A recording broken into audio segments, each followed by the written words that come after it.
You've been giving away your power your whole life and you didn't even notice it.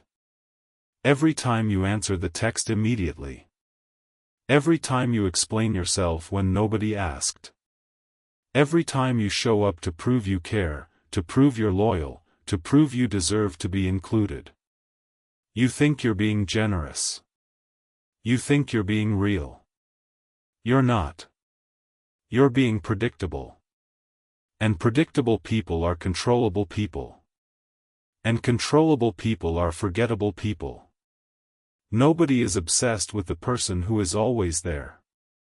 Nobody lies awake thinking about the person who always answers, always explains, always makes themselves available. That person is furniture. Useful. Present. Invisible.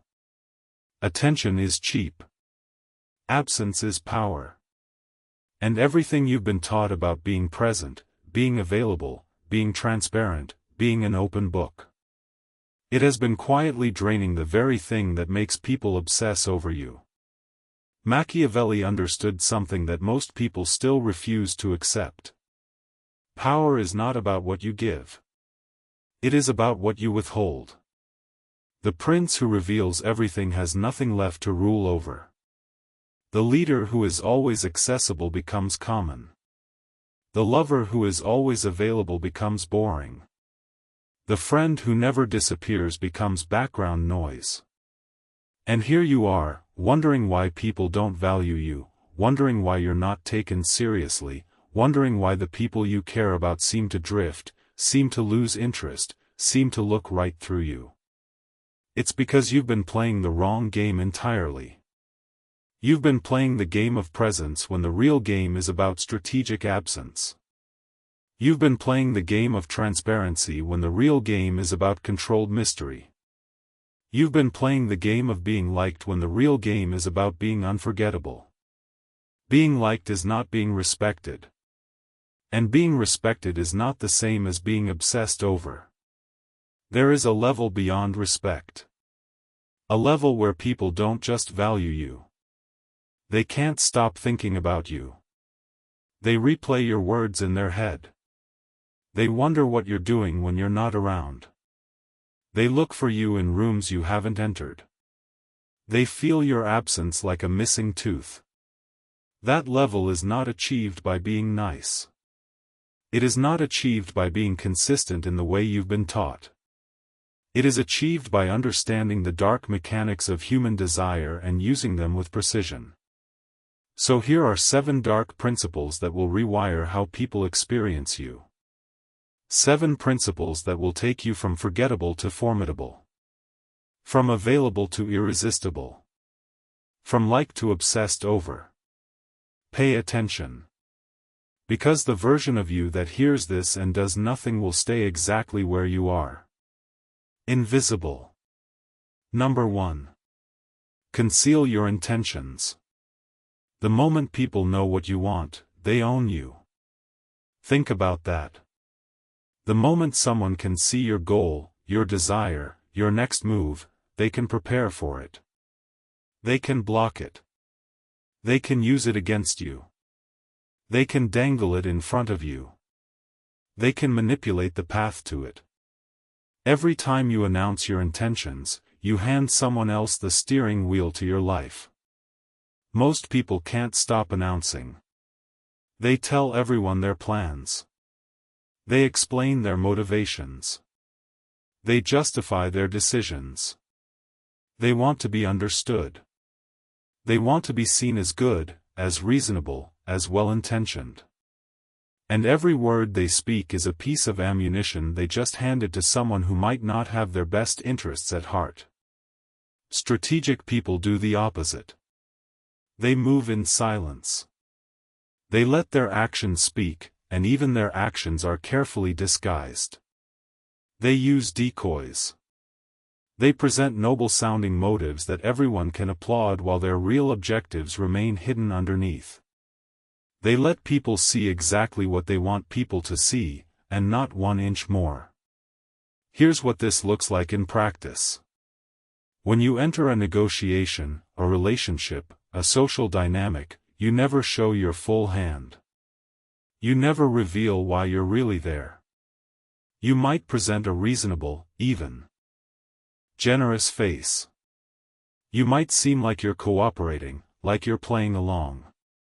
But behind that face, your real plan is already in motion, and nobody can defend against it because nobody can see it. People defend against what they can see. They cannot defend against what they cannot see. This is not lying. This is strategy. Lying is when you tell someone something false to harm them. Concealment is when you simply don't hand them the tools to harm you. There is a difference, and the difference is everything. When you conceal your intentions, something powerful happens. People start to fill in the blanks. They start to wonder. They start to imagine what you're really up to. And here's the dark truth about human imagination. It always fills the blank with something bigger than reality. If people don't know what you're doing, they assume it must be important. If people don't know where you're going, they assume it must be somewhere significant. If people don't know what you want, they assume you must want something they don't have. And that assumption, that gap between what they know and what they imagine, that gap is where obsession is born. People don't obsess over what they can see clearly. They obsess over what they can almost see but not quite. Over what they think they understand but don't. Over the person who seems to be playing a game they can't quite figure out. Conceal your intentions, and you become that person. The one they can't stop trying to read. The one they can't stop trying to figure out. The one who occupies space in their mind not because you asked for it, but because you left a void they feel compelled to fill. Number 2. Use absence to increase respect and honor. This is the principle that will feel the most counterintuitive, and it is also the one that will change everything. Too much circulation makes your value go down. Read that again in your mind. Too much circulation makes your value go down. The more people see you, the less they value seeing you. The more available you are, the less your availability means. The more you show up, the less your showing up matters. This is not a theory. This is how human perception works. Think about anything in your life that you value. The thing you value most is probably the thing that is hardest to get. The rarest. The most scarce. The thing you had to wait for, work for, sacrifice for. You don't value what comes easily. Nobody does. And yet, when it comes to relationships, to social dynamics, to your presence in other people's lives, you've been doing the exact opposite of what creates value. You've been making yourself endlessly available. Always there. Always reachable. Always willing to show up, to respond, to be present. And the result is exactly what you'd expect. Your presence has become cheap. Not because you're not valuable, but because you've flooded the market. If you are already established in a group, in a relationship, in a social circle, a temporary withdrawal will make you more talked about, more respected, more desired. Not permanently gone. Not vanished. Temporarily withdrawn. Just enough absence to remind people what it feels like when you're not there. Just enough silence to make them wonder where you went. Just enough distance to make them reach. Most people are terrified of absence. They think if they disappear, even briefly, they'll be forgotten. They think if they don't maintain constant contact, the connection will die. They think if they're not always visible, they'll be replaced. So they cling. They overcommunicate. They insert themselves into every conversation, every event, every moment. And the more they insert themselves, the less anyone wants them there. Strategic people understand that absence is not abandonment. Absence is leverage. When you pull back, several things happen simultaneously. First, people notice. The person who was always suddenly isn't. That shift creates attention. Not the cheap attention of being loud, but the deep attention of being missed. Second, people start to talk about you. Your name comes up in conversations you're not part of. Where is he? Has anyone heard from her? Is everything okay? And every time your name is spoken in your absence, your legend grows. Third, and most importantly, people start to feel your value. They don't feel it when you're there because your presence is expected. They feel it when you're gone, because your absence reveals the hole you filled. The conversations that aren't as good without you. The energy that's missing from the room. The perspective that's absent from the discussion. They feel all of it, and they attribute that feeling to you. You become associated with a quality of experience that only exists when you're present. And that association is the foundation of obsession. But here's the critical nuance. Absence only works if your presence was already felt. You cannot withdraw from a place you never occupied. You cannot be missed if you were never noticed. Absence is a multiplier. It multiplies whatever value you already established. So first, be present in a way that matters. Show up with quality, with substance, with something people actually want. And then, once that value is established, withdraw. Let the silence do its work. Let the space you leave behind become the thing they can't stop thinking about. Number 3. Make other people come to you. Use bait if necessary. This principle is about positioning, and it will rewire every interaction you have from this moment forward. When you go to someone, you are surrendering control. When you make someone come to you, you are claiming it. Every time you chase, you lose power. Every time you pursue, you lose position. Every time you reach out first, you reveal need. And need is the enemy of obsession. People don't obsess over those who need them. They obsess over those who don't. Think about the dynamics in your own life.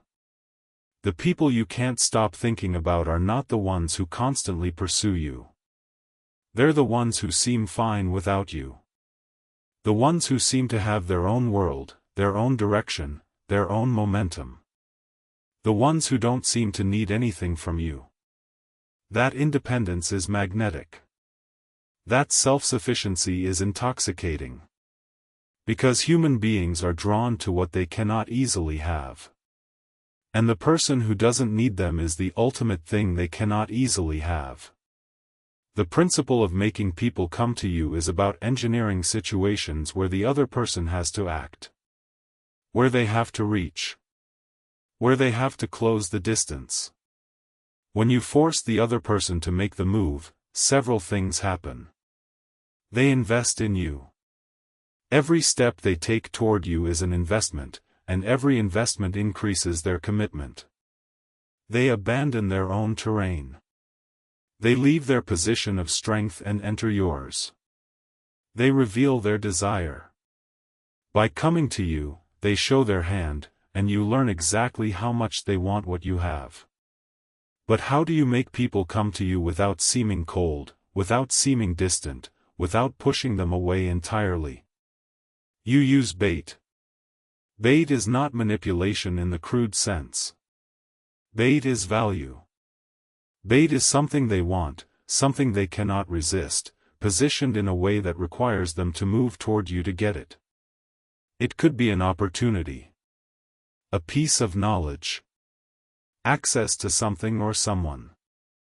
An experience. A feeling. Whatever it is, it has to be genuinely desirable, and it has to be located on your terms. You don't go to them with it. You make them come to you to get it. And when they arrive, you negotiate from your position of strength. Because they came to you. They wanted something. They moved. They invested. They revealed. And now the dynamic is on your terms, not theirs. Most people do the opposite. They go to others. They chase. They pursue. They reach out. They make the call. They send the text. They show up at the door. And every single one of those actions whispers the same thing. I need you more than you need me. That whisper, repeated enough times, kills obsession. It kills respect. It kills the very dynamic that makes someone unable to stop thinking about you. Strategic people never chase. They position. They create value. They place it strategically. And they wait. With patience. With composure. With the quiet confidence of someone who knows that what they have is worth coming for. Number 4. Play on people's need to believe. This is the darkest principle here, and it is also the most powerful. People have an overwhelming desire to believe in something. This is not a weakness. This is a fundamental feature of the human mind. We are meaning-making creatures. We cannot tolerate the emptiness of a purposeless existence. We need something to anchor ourselves to. A cause. A vision. A person. A movement. A story that tells us who we are and where we're going. And the people who understand this, the ones who can offer that anchor, they don't just attract followers. They create devotees. They create people who are not just interested in them but obsessed with them. Not because they forced it. Because they filled a void that the person was already desperate to fill. Most people try to attract others by being impressive. By listing accomplishments. By showing how smart they are, how successful they are, how much they have. And that works to a degree. It creates respect.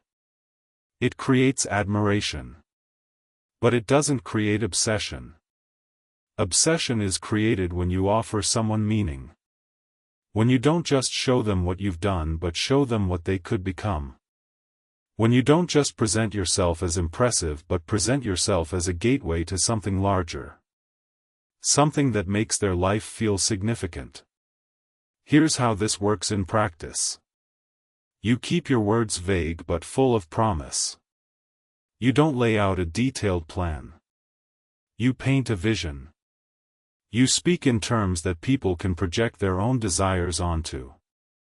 You emphasize enthusiasm over rationality. You make people feel something before you give them something to think about. Because feeling comes first.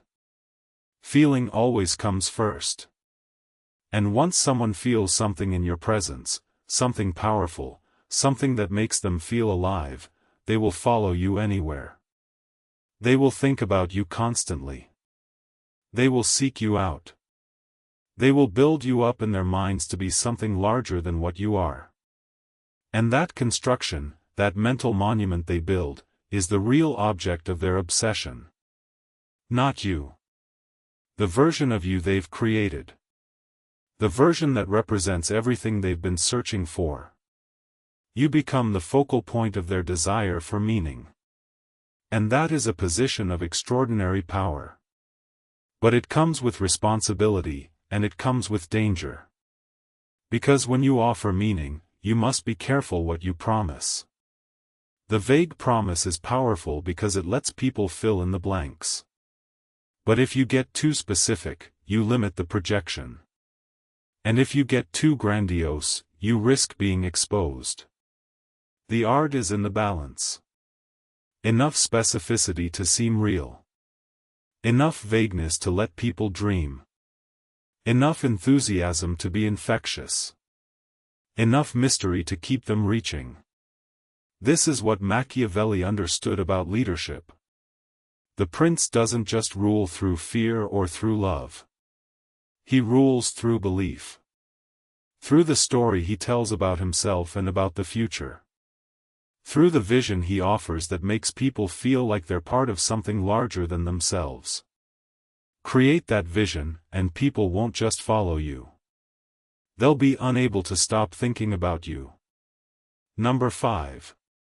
Say less than necessary. This principle is simple in concept and almost impossible for most people to execute. The more you say, the more common you appear. The more you say, the more likely you are to say something foolish. The more you say, the less weight each word carries. Powerful people impress and intimidate by saying less. Silence creates uncertainty, and uncertainty forces others to fill the void. And when they fill the void, they reveal themselves. Let's break this down, because the cost of overtalking is enormous and almost nobody calculates it. Every time you speak, you're spending currency. Your words are currency. And like any currency, the more you print, the less each unit is worth. The person who talks constantly has cheap words. Nobody leans in when they speak. Nobody waits for their opinion. Nobody wonders what they're thinking, because they've already told everyone within earshot. The person who speaks rarely has expensive words. When they open their mouth, people turn. People listen. People remember. Because the rarity of their speech signals that whatever they're about to say must be important. It must be worth the break in silence. It must matter. But here's what's really happening beneath the surface. When you say less, you create space.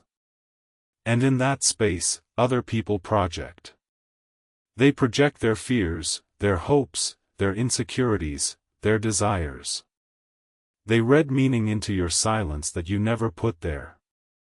They interpret your pause as judgment. They interpret your brevity as confidence. They interpret your restraint as power. And every one of those interpretations makes you more formidable in their mind. Think about the people you've encountered who speak rarely. The ones who sit in meetings and say nothing until everyone else has exhausted their opinions. And then they offer one sentence. And that sentence reframes the entire discussion. Everyone nods. Everyone defers. Everyone wonders why they didn't see it before. That person is not smarter than everyone else. They are more strategic. They understood that the last word, the word that comes after everyone else has spent their currency, is the word that carries the most weight. Now apply this to your own life. Every text you send that you didn't need to send. Every explanation you gave that nobody asked for. Every opinion you volunteered that added nothing to the conversation. Every time you repeated yourself because you felt uncomfortable with silence. Each of those moments was a withdrawal from your account of presence. And you've been making withdrawals your entire life without ever checking the balance. The balance is low. That's why people don't lean in when you speak. That's why your words don't land. That's why you feel like you have to say so much to be heard. Because you've devalued your own voice through overuse. Stop. Say less. Let silence do the heavy lifting. Let people wonder what you're thinking. Let them sit with the discomfort of not knowing. That discomfort is the seed of obsession. When people don't know what you think of them, they think about you more, not less. When people don't know where they stand with you, they obsess over every interaction, replaying it, analyzing it, searching for clues. Your silence becomes a puzzle they can't put down. And the person who is the puzzle is always more powerful than the person who is the open book. Number 6. Cultivate mystery. Admiration travels to the unknown. This is one of the deepest truths of human psychology, and almost nobody uses it deliberately. We are drawn to what we cannot fully grasp. We are fascinated by what we cannot completely figure out. We are obsessed with what remains just beyond our understanding. The moment someone figures you out completely, the obsession dies. The mystery is gone. The puzzle is solved. And a solved puzzle is not something you carry with you. It's something you put on a shelf and forget about. Most people are terrified of being misunderstood. They work overtime to make sure everyone gets them. They explain themselves constantly. They share their inner world freely. They want to be transparent, authentic, known. And in doing so, they make themselves solvable. Figure-outable. Predictable. And therefore, forgettable. Strategic people cultivate mystery. Not by being fake. Not by pretending to be something they're not. But by revealing themselves selectively, in layers, over time. They never show the whole picture at once. They let people see one facet, and then another, and then another. But never all facets simultaneously. There is always something held back. Always something just out of view. Always one more room in the house that hasn't been opened. This is not deception. This is depth. A shallow person shows everything at once because there isn't much to show. A deep person reveals gradually because there is always more. And the sense that there is always more, that there is always another layer beneath the one you've seen, that is what keeps people coming back. That is what makes them unable to stop thinking about you. Because they feel like they're on a journey of discovery, and every time they think they've reached the end, they find another door. To cultivate mystery, you need to do several things. First, do not reveal everything at once. When someone asks you a question, answer it, but don't elaborate unnecessarily. Give them the response, not the backstory. Let them ask for more if they want more. And when they do, give them a little. Not everything. A little. Second, keep matters in suspense. When you're working on something, don't announce every step. Don't share every update. Let people see the result, not the process. The process demystifies. The result impresses. Third, be unpredictable in small, controlled ways.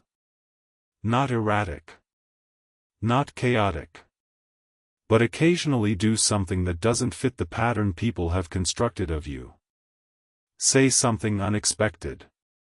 Show a side they haven't seen. Go somewhere they wouldn't have guessed. These small disruptions keep your pattern from being fully decoded. They keep you alive in people's minds as a question mark rather than a period. And question marks are what people obsess over. Periods are what they file away. Number 7. Master yourself before you master others. This is the foundation. Without this, every other principle on this list becomes a parlor trick. A performance. A mask that will eventually slip. Before you can manipulate the perceptions of others, before you can engineer obsession, before you can play the game of power at any level, you must understand your own emotions. Especially the ones that make you predictable. Anger. Desire. Need for approval. Fear of abandonment. Loneliness. These are the strings that other people pull without even knowing it. When you are angry, you are predictable. You react in ways that everyone can see coming. You say things you shouldn't. You reveal things you meant to hide. You hand people ammunition and then wonder why they use it against you. When you are desperate for approval, you are controllable. You bend. You compromise. You abandon your own position to maintain connection. And every time you bend, people see it. They see that you can be moved. And the moment they know you can be moved, they lose respect for you. Not consciously.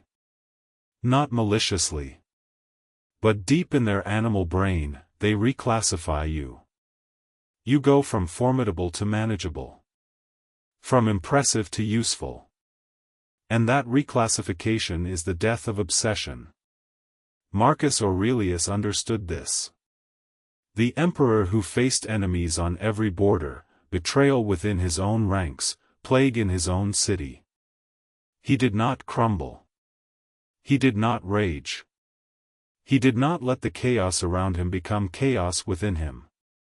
He maintained what he called the inner citadel.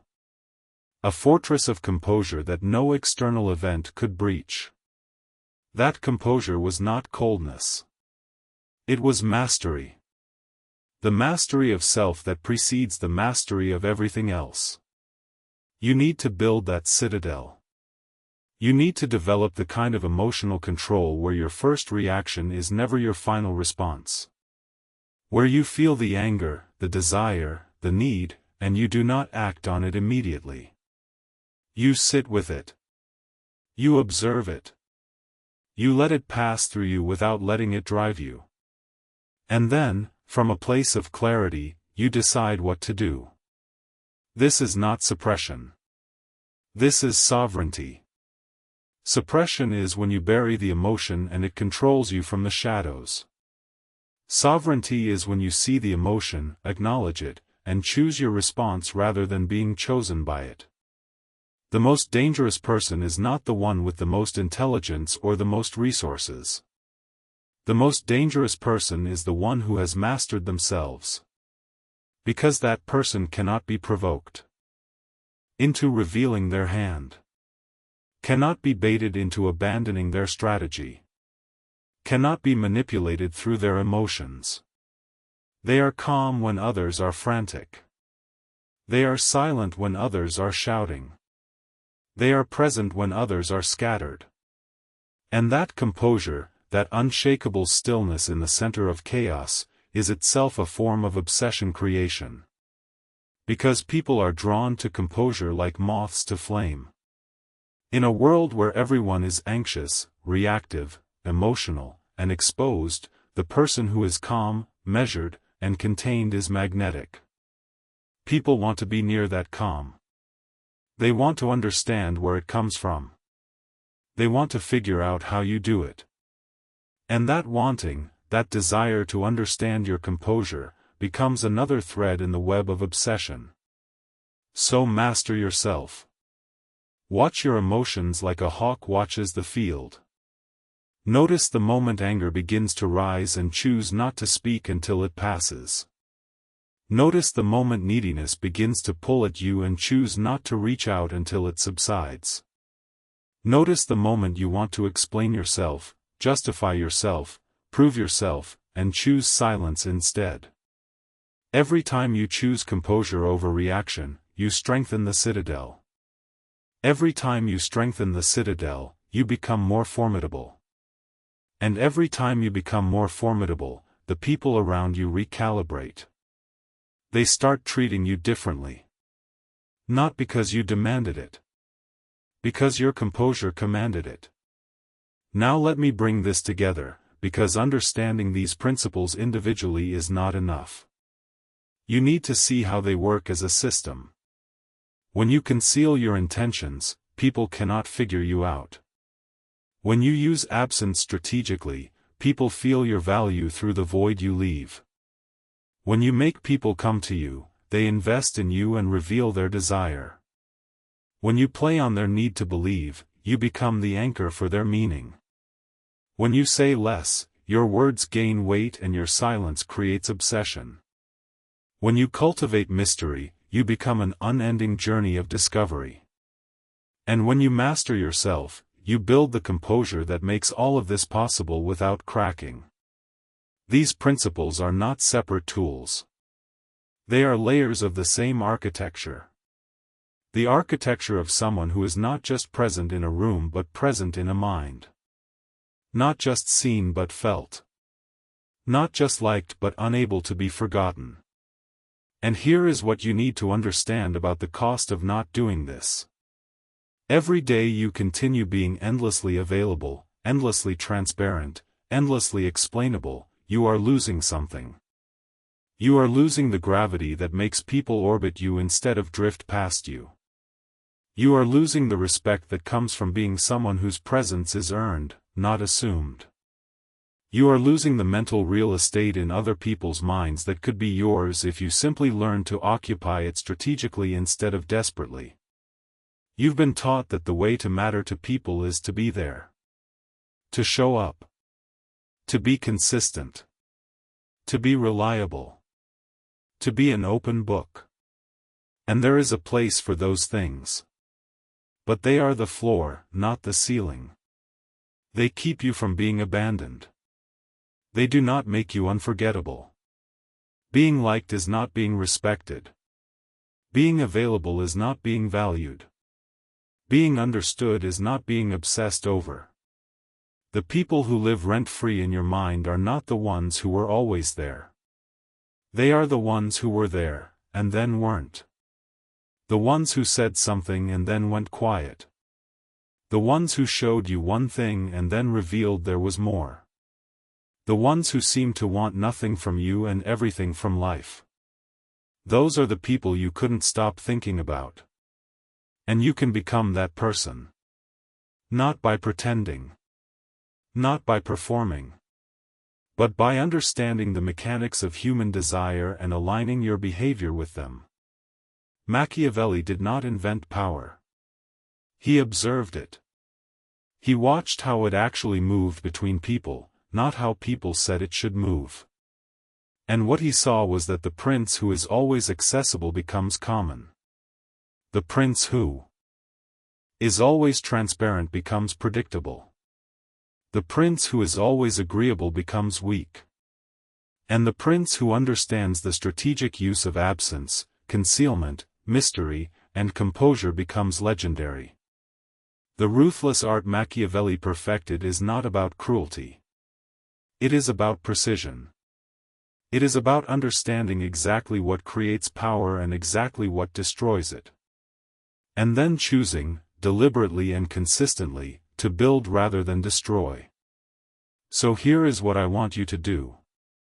Not tomorrow. Not next week. Not when you feel ready. Right now. Start with one principle. The one that hit you hardest. The one that made you uncomfortable because you recognized yourself in the description of what you've been doing wrong. Maybe it was saying less. Maybe it was concealing your intentions. Maybe it was using absence. Maybe it was mastering your own emotions. Pick one. Apply it today. In your next conversation. In your next text.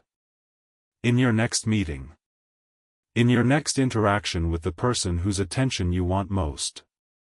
Say less than you normally would. Don't explain your reasoning.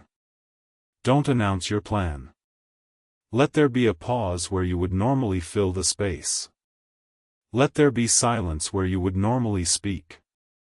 Let there be absence where you would normally be present. And watch what happens. Watch how the dynamic shifts. Watch how the other person leans in. Watches how they start to wonder. Watch how the power begins to move. It will feel uncomfortable. Everything that reclaims power feels uncomfortable at first, because you've been trained to give it away. You've been conditioned to be the person who explains, who reaches out, who shows up, who makes themselves small so others feel big. Breaking that conditioning is not easy. But it is simple. You choose differently. One interaction at a time. One silence at a time. One absence at a time. And slowly, the pattern shifts. People start treating you differently. Not because you demanded it. Because you changed what you made available to them. You made your presence scarcer, and it became more valuable. You made your words rarer, and they became heavier. You made your intentions hidden, and you became impossible to defend against. You made your emotions controlled, and you became impossible to manipulate. Attention is cheap. Absence is power. Being liked is not being respected. And being respected is not the same as being obsessed over. The difference between the person everyone likes and the person everyone can't stop thinking about is not talent. It is not looks. It is not money. It is strategy. The person everyone likes is available, transparent, predictable, and safe. The person everyone obsesses over is scarce, mysterious, strategic, and dangerous. Not dangerous in the way that harms people. Dangerous in the way that cannot be controlled. Cannot be figured out. Cannot be forgotten. That is the person you are becoming. If you choose to. Right now. Not tomorrow. The ruthless art Machiavelli perfected, now it is yours. The only question is whether you have the discipline to use it. If you understood the power in what you just heard, if you felt something shift while listening, type 3 words in the comments. I am untouchable. Not because it's a phrase. Because it's a decision. A decision you make about who you are from this moment forward. The person who gives away their power is gone. The person who reclaims it is standing here. Go be that person.